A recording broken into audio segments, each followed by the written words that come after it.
تقریر میں سن رہی فیس بک پہ آج کل صحیح تقریروں کے علاوہ سب کچھ آ رہا ہوتا ہے, چلاتے رہو نا یوں کر کے. تو ہندو پنڈت کی ایک بڑے ہیں یہاں, ڈسٹمپر کافی لگا کے آئے ہوئے ہوتے ہیں, وہ کلر فل قسم کے ہیں وہ کافی.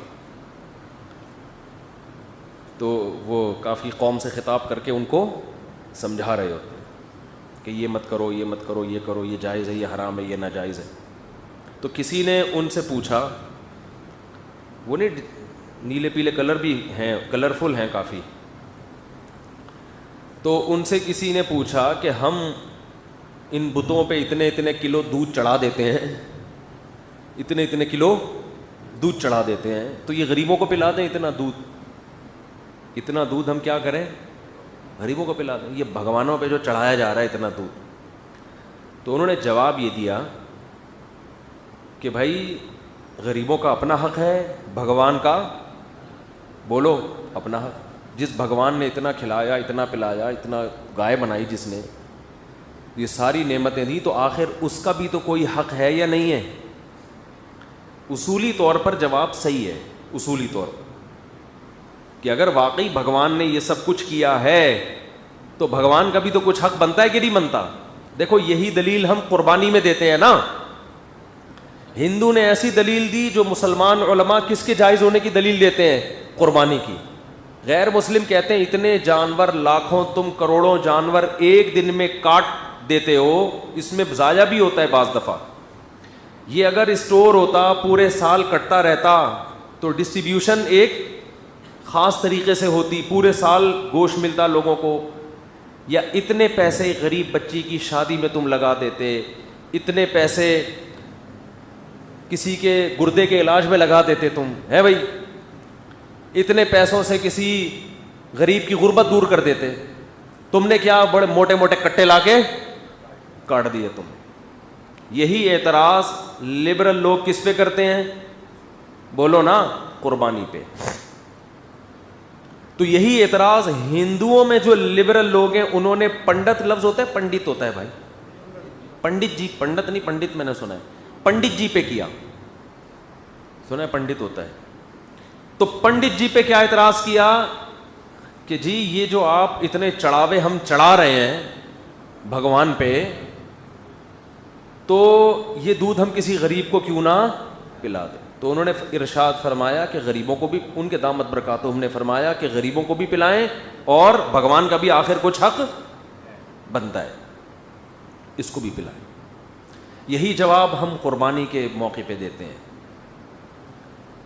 یہی جواب ہم قربانی کے موقع پہ دیتے ہیں کہ جب لبرل لوگ سوال کرتے ہیں اتنے جانور تم کاٹتے ہو, سب سے دنیا کا مہنگا ترین تہوار ہے, آپ کو پتہ ہے دنیا میں ارب پتی لوگ کسی تہوار پہ اتنا نہیں اڑاتے جتنا مسلمانوں میں غریب ترین لوگ اس تہوار پہ اتنا خرچ کر دیتے ہیں. سمجھتے ہو کہ نہیں سمجھتے؟ آپ ذرا اندازہ لگاؤ, یہ جانوروں میں جتنا کٹتا ہے تھوڑا نہیں ہے, یہ بہت مال خرچ ہوتا ہے اس تہوار پہ. تو سوال پیدا ہوتا ہے اتنا خرچہ, اتنا, ایک طرف سادہ دین ہے, یہ اسلام کیا سکھاتا ہے, سادگی, تو اتنا کاٹ دیے جانور. تو ہم جواب میں کیا کہتے ہیں, جس اللہ نے بنایا اس کا اتنا حق نہیں ہے کہ اگر وہ کہہ رہے ہیں میرے نام پہ جانور کاٹو تو کاٹ دو, چاہے ضائع ہو جائیں, سڑ جائیں, حالانکہ سڑتے نہیں ہیں, غریبوں کے پیٹ میں ہی جاتے ہیں, لیکن اگر سڑ بھی جائیں تو جس اللہ نے بنایا وہ کہہ رہا ہے کاٹ دو, تو قربانی تو اسی کو کہتے ہیں نا, نقصان کرنا. ارے قربانی پراٹھے کھانے کو تھوڑی کہتے ہیں قربانی کسے کہتے ہیں؟ آپ مجھے پراٹھے کھلا کے تھوڑی قربانی دلوائیں گے, آپ مجھ سے پراٹھا چھڑوائیں گے تو قربانی ہوگی. آج مفتی صاحب سے ہم نے قربانی لی ہے, کیا خیال ہے بھائی, آپ نے میری دعوت کی اور کچھ بھی نہیں کھلایا, میں کہوں یہ کیا ہو رہا ہے آپ کے, آج ہم نے آپ سے قربانی لی ہے, میں کہوں گا ٹھیک ہے بھائی لے لی, اب تکلیف تو ہوئی لیکن شاید ثواب مل جائے اس پہ. اور آپ نے میری دعوت کی اور پراٹھے رکھ دیے صبح ناشتے میں, تو یہ قربانی نہیں ہے, میں کہوں گا ایسی قربانی روز ہونی چاہیے. تو قربانی کا مطلب کیا ہے, نقصان کرنا. تو مسلمان اپنا کیا کرتا ہے, نقصان کرتا ہے. یہی گوشت ہم مارکیٹ سے خرید کے کھاتے سستا پڑتا, یہ جو اتنے مہنگے مہنگے بکرے آپ سوراب گوٹ سے بکرے لے کر آتے ہو, ان کے تو حسن و جمال کے پیسے ہوتے ہیں, گوشت کے تھوڑی ہوتے ہیں. یہی گوشت خرید کے اس سے ڈبل کھا لیتے آپ. تو قربانی ہے یہ. تو ہم کہتے ہیں بھائی جس خدا نے ہمیں بنایا, اگر وہ یہ تو کیا بچے قربان کرنا بھی کبھی حکم دیتا تو ہم وہ بھی کر لیتے. ابراہیم علیہ السلام کو تو اس نے کہا تھا بیٹا کاٹو, وہ تو معاذ اللہ گوشت کھانے کے لیے تھوڑی تھا, تو وہ تو اس کے لیے تیار ہو گئے کہ جس نے دیا ہے اس کا حق بنتا ہے کہ اس کے لیے قربانی دی جائے. تو ہندو کے جو ڈسٹیمپر شدہ پنڈت جی تھے انہوں نے بھی ارشاد فرمایا کہ بھگوان پہ جو تم اتنا دودھ چڑھاتے ہو پھر کوئی حق ہے. اصولی طور پہ جواب صحیح ہے, لیکن اس میں ایک بہت بڑا فالٹ ہے کہ جو سچی مچی کا بھگوان ہے اس کے لیے تو یہ چیز سمجھ میں آتی ہے یہ کیا لگتا ہے تمہارا, اس نے کیا دیا ہے تمہیں جو اس پہ اتنے دودھ کے چڑھاوے چڑھا رہے, مسٹنڈا جو بیٹھا ہوا ہے کمبخت, وہ جو بھائی مندروں میں جا کے اس پہ چڑھا رہے ہیں نا, وہ جو بنا ہوا ہے, اس نے کون سے احسانات کیے, یہ کیا لگتا ہے بھائی تمہارا. اس سوال کا جواب کیا ہوا, نہ سوال کرنے والا یہ سوال کر رہا ہے, وہ بھی پی گیا سوال کو, اور جواب دینے والا بھی اس کو بولتے کیوں نہیں پی گیا. قرآن یہی تو دلیل دیتا ہے کہ پہلے بھگوان ہونا تو ثابت کرو, خدا ہونا, اللہ ہونا, گاڈ ہونا تو ثابت کرو. اس کا کیا دلیل ہے کہ یہ خدا ہے؟ یہ تو تم نے اپنے ہاتھوں سے بنایا ہے, پتھر میں آنکھیں تم نے خود فٹ کر کے کریٹڈ ہے. یہ اگر تمہارے لیے چڑھاوے چڑھائے تو کچھ کھوپڑی میں بات آتی ہے کہ تم نے اس کو بنایا ہے, یہ دودھ لے کر آئے. یہ تو مسٹنڈا جب سے یہاں بیٹھا ہوا ہے, زلزلہ آئے گا تو ہلے گا, ورنہ یہ ہلنے کا نام نہیں لے رہا. اس پہ دودھ ضائع کر کے بہتر تھا غریبوں کو کھلا دیتے. اصل سوال یہ ہے, مسئلہ یہی ہے, اہل باطل کی عادت ہوتی ہے وہ سوال, تبھی تو ہم نے وہ جہلم ویلم میں جو معاملہ چلا ہمارا اس کو میں زیادہ ڈسکس نہیں کرتا, وہ بھی سوشل میڈیا پہ ایک تماشا بن گیا تھا کہ بھائی ہم اپنی مرضی کے بھی تو کچھ سوال کریں گے, آپ جب کریں گے تو ہمیں بھی تو پرمیشن دو. انہوں نے کہا نہیں آپ کو پرمیشن نہیں ہے, کیونکہ آپ تو سوال کو گھما گھما کے, کراچی کے دیوبندی مفتی یہ ارشاد فرماتے, یہ فرما ہی نہیں رہے, وہ جو فرما رہے ہیں وہ آ رہے ہیں اس کے لیے. خیر میں اس ٹاپک کو نہیں چھیڑوں گا, آپ وہ یوٹیوب پہ نا ایک تماشا بنا ہوا ہے, ادھر سے جواب ادھر, لوگ کہہ رہے ہیں یہ دونوں اصل میں ان دونوں کی نورا کشتی ہے, بیٹھنا بیٹھنا ہے نہیں, چینل کو پروموٹ کر رہے ہیں. تو اب اس قسم کے الزامات آ رہے ہیں. جیسے وہ ہمارے بہاری بھائیوں سے بہت معذرت, بہت اچھے لوگ ہوتے ہیں ہمارے جو بہار کے رہنے والے ہیں, لیکن بہار کے جو لوگ ہیں ان کی لڑائیاں میں نے دیکھی ہیں, بہت خطرناک لڑائیاں ہوتی ہیں مگر زبان سے. ہاتھا پائی کی نوبت بہت کم آتی ہے, بندے کو زبان سے مارتے. میں نے دیکھے پڈے, ایک دفعہ وراثت کا مسئلہ ہوں, پڈا ہو گیا بھائی میں تیرے دانت توڑ دوں گا, میں یہ کر دوں گا. 1 گھنٹہ ہو گیا نہ کوئی کسی کے دانت توڑ رہا ہے نہ کوئی کسی کو. اچھی بات ہے, یہ اچھی خصلت ہے. اور بعض لوگوں کی عادت ہوتی ہے دانت توڑنے کے بعد بتاتے ہیں کہ میں کرنا کیا چاہتا تھا, ہو کیا گیا ہے غلطی سے. میں دانت توڑنے کا میرا ارادہ, موسیٰ علیہ السلام نے وہ ایک تھپڑ لگایا تھا نا قبطی کے,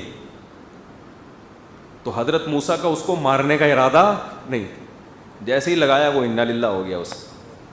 حضرت موسیٰ نے کہا یہ کیا ہو گیا بھائی, میرا تو ارادہ قتل کرنے کا تھا ہی نہیں. تو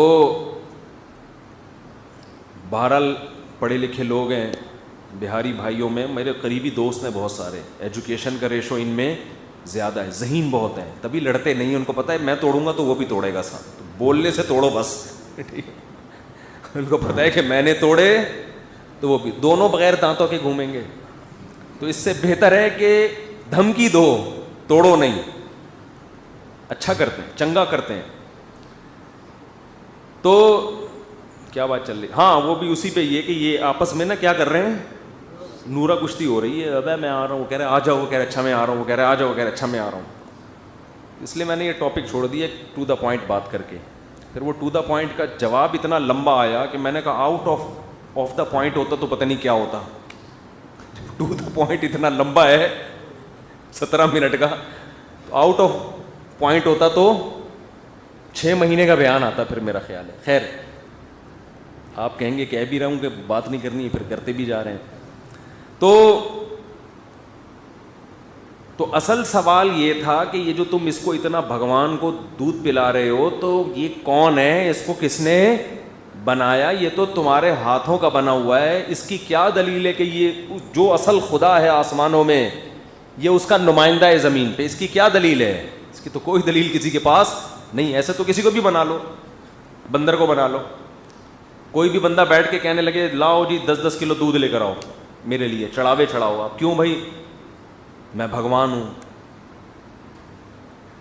تو اب آپ نہیں لے کر آ رہے تو آپ کہو دیکھو جس بھگوان نے تمہیں اتنا کھلایا اس کو تم ایک آئس کریم نہیں کھلا سکتے. تو بھائی تو پہلے یہ تو ثابت کر کے تو بھگوان ہے. یہ روحانی عامل یہ کام بہت کرتے ہیں, روحانی ٹوپی ڈرامے یہ کام. عامل تو میرے لفظ منہ سے نکلتا ہی نہیں ہے. جتنے بھی روحانی ٹوپی ڈرامے ہیں وہ یہ کام بہت کرتے ہیں. یہ لے آؤ, ہدیے لے آؤ, دیکھو پھر جن آ گیا, چڑیل آ گیا. تو کہاں سے لے کر آئے گا؟ تجھے کون سی کتاب میں لکھا ہے کہ تجھے جن بھگانے آتے ہیں؟ تو خود شعبت باز ہے تو. تو توحید اسلام کے بنیادی احکام میں سے ایک حکم ہے. انسانیت کو اسلام نے دعوت دی ہے کہ ان پتھروں کے سامنے مت جھکو, ان مزاروں کے سامنے مت جھکو, یہ تمہیں جہنم کا ایندھن بنائیں گے. اللہ کہے گا ایک ہندو بچی کا فون آیا, بیچاری مسلمان ہو گئی تھی. اس نے کہا کہ میرے ابا صبح مٹھائی رکھ کے جاتے ہیں بھگوان کے سامنے, شام تک وہ مٹھائی ویسی کی ویسی پڑی رہتی ہے. بھگوان کو اتنی توفیق نہیں ملتی کہ یوں منہ نیچے کر کے اس کو غور سے دیکھ ہی لے. بھائی آپ مہمان کے سامنے کوئی اچھی چیز رکھو, بھوک نہیں بھی ہوگی دھونے والے تو لے ہی لے گا نا. ارے میزبان کو خوش کرنے کے لیے دھونے والے تو لے ہی لے گا کہ یار اتنی محنت سے اس نے بنایا. لیکن یہ بھگوان ایسا ہے کہ اتنی بھی توفیق نہیں کہ یوں کر کے دیکھ لے, جیسے دیکھ رہا ہے ویسے کہ ویسے ہی دیکھ رہا ہے. پھر ابا شام کو آ کے اٹھا لے. اس کا بھی یہ بھی پنڈت جی سے سوال پوچھا گیا تھا کہ ہم تو دیکھتے ہیں مٹھائی رکھو شام کو ویسی کی ویسی. تو پنڈت جی کا جو ارشاد تھا, انہوں نے ارشاد فرمایا کہ یہ جو مٹھائی سے جو گیسز نکلتی ہیں, گیسز, ان گیسوں سے بھگوان لطف اندوز ہوتے ہیں. ان گیسوں سے بھگوان کیا ہوتے ہیں؟ بولو, لطف اندوز ہوتے ہیں. پہلی بات تو یہ ہے کہ بھگوان اتنے نفیس کیوں ہیں, اتنی پرتکلف لائف ان کی ہے. بھائی اتنا نفیس مہمان آئے, مٹھائی سونگنے سے اس کا شوگر لیول بڑھ جائے, کہو گے بھائی اتنے نفیس لوگ اس معاشرے میں چل نہیں سکتے. دوسری بات یہ کہ بھگوان لطف اندوزی کے لیے اس گیس کا محتاج کیوں ہے جو اس میں سے نکل رہی ہے؟ اس کا مطلب وہ بھگوان نہیں ہے, وہ تو مادی چیزوں کا محتاج ہے. خیر میرا مقصد ابھی ہندو مذہب کو چھیڑنا نہیں ہے, میرا مقصد تو یہ بتانا ہے کہ شکر ادا کرو اللہ نے ہمیں کیا بنایا, توحید پرست. ہمارے پاس اس خدا کے خدا ہونے کے دلائل ہیں جس پہ ہم ایمان رکھتے ہیں. ایک ایتھیسٹ نے اعتراض کیا تھا کہ اس کائنات کو کسی نے بنایا ہے, ہم مانتے ہیں, لیکن اللہ نے بنایا اس کی کیا دلیل ہے؟ سمجھتے ہو بھائی یہ کائنات کا کوئی نہ کوئی بنانے والا ہے, مگر وہ بنانے والا اللہ ہے, اور اس نے قرآن نازل کیا, اور وہ کہتا ہے جمعے کی نماز پڑھو, اور وہ کہتا ہے روزے رکھو, اور وہ کہتا ہے داڑھی رکھو, اور وہ کہتا ہے یہ زنا سے بچو, اور یہ کرو اور وہ کرو. اس کی کیا دلیل ہے؟ بس وہ اللہ ہے, ہمیں کیا پتا کون ہے وہ. یہ تو مولویوں نے بتا دیا وہ اللہ ہے, عرش پہ بیٹھا ہوا ہے, اور یہ کہہ رہا ہے اور یہ کہہ رہا ہے. یہ تو ان کی بنائی ہوئی باتیں ہیں. سوال نہیں سمجھ میں آ رہا میرا خیال ہے. اس کا جواب یہ ہے کہ آپ کا والا جو اللہ ہے نا, جس کو آپ گاڈ کہہ رہے ہو, وہ مارکیٹ سے کیا ہے؟ شارٹ ہے. جو چیز مارکیٹ سے شارٹ ہوتی ہے اس پہ ایمان نہیں لایا جاتا. ہم اس اللہ پہ ایمان لائیں گے جس کا بندوں سے لنک ہے, جس نے موسیٰ کو کلیم اللہ بنایا, عیسیٰ کو روح اللہ بنایا, جس نے نوح کو صفی اللہ بنایا, نجی اللہ بنایا, آدم کو صفی اللہ بنایا, جس نے پیغمبر بھیجے, جس نے تورات نازل کی, جس نے انجیل نازل کی, جس نے قرآن نازل کیا, جس نے زبور نازل کی, جو بتاتا ہے کیا صحیح ہے اور کیا غلط ہے, جس نے ہمیں بتایا کہ میری عبادت ایسے کرو گے تو ہوگی ورنہ نہیں ہوگی, جس نے بتایا کہ زنا بری چیز ہے, جس نے بتایا کہ نکاح اچھی چیز ہے, جس نے بتایا کہ ماں باپ کا احترام کرنا ہے, جس نے بتایا کہ مر جاؤ گے تو بچوں کو وراثت میں اتنا حصہ ملے گا, بیوی کو اتنا حصہ ملے گا, ماں باپ کو اتنا حصہ ملے گا, جس نے بتایا کہ نکاح میں داخل کیسے ہوتے ہیں, نکاح ختم کیسے ہوتا ہے, جس نے بتایا کہ تجارت میں سود حرام ہے, جوا حرام ہے, غرر حرام ہے, جس نے بتایا کہ حلال تجارت کیا ہوتی ہے, حرام تجارت کیا ہوتی ہے. تو جو خدا بندوں سے جس کا رابطہ ہوگا ہم اس پہ ایمان لائیں گے, جس کا بندوں سے کنیکشن ہی نہیں ہے. تو جب معاذ اللہ جھوٹا خدا جب ہم سے رابطہ کر رہا ہے تو سچی مچی والا آ کیوں نہیں رہا درمیان میں؟ نہیں آئی بات میرا خیال ہے. اللہ نہ کرے بالفرض بفرض محال ہمارا جو اللہ ہے وہ نہیں ہے, وہ معاذ اللہ ہمارا بنایا ہوا ہے. تو 1 ارب 22 کروڑ لوگ تو اسی اللہ پہ ایمان لائے ہیں, اسی کی عبادت کر رہے ہیں. تو جو آپ کا والا اللہ ہے جو سچی مچی کا ہے وہ خاموش کیوں بیٹھا ہوا ہے اب تک؟ اگر وہ قیامت میں ہم سے پوچھے گا تم غلط اللہ پہ ایمان لائے, تو ہم کہیں گے آپ صحیح والے تھے, آپ بتا دیتے کہ وہ غلط ہیں. کیا خیال ہے؟ نہیں آ رہی سمجھ میں؟ ہم آپ پہ ایمان لے آتے. ہم ایسے گونگے بہرے خدا پر ایمان نہیں لا سکتے جو دنیا میں سب کچھ ہوتا دیکھ رہا ہے مگر چپ کر کے بیٹھا ہوا ہے. ہم ایسے خدا پر ایمان لائیں گے جس نے موسیٰ کو کوہ طور پہ بلا کے اس سے کلام کیا, جس نے داؤد کو زمین میں سلطنت دی, جس نے سلیمان کو بادشاہت دی, جس نے محمد صلی اللہ علیہ وسلم کو آخری نبی بنایا, جو اپنے بندوں سے غافل نہیں ہے, آدم سے لے کے محمد صلی اللہ علیہ وسلم تک جس نے 1.25 لاکھ پیغمبر بھیجے, جو آج بھی جاگتا ہے, الحی القیوم جاگتا ہے, زندہ ہے اور ہر چیز کو تھامے ہوئے. امن یجیب المضطر اذا دعا, ہم اس خدا کو مانتے ہیں کہ جب ہم اپنے ہاتھ اٹھا کے اس کو پکارتے ہیں تو وہ ہماری پکار کا جواب دیتا ہے. وہ اور جو لبرل لوگ جس خدا کو مانتے ہیں وہ گونگا بہرا اندھا ہے, اس سے تو ہندوؤں کا یہ پتھر کے بنے ہوئے بت زیادہ اچھے ہیں, کم از کم نظر تو آ رہے ہیں. بہت مشکل ہے, بہت مشکل.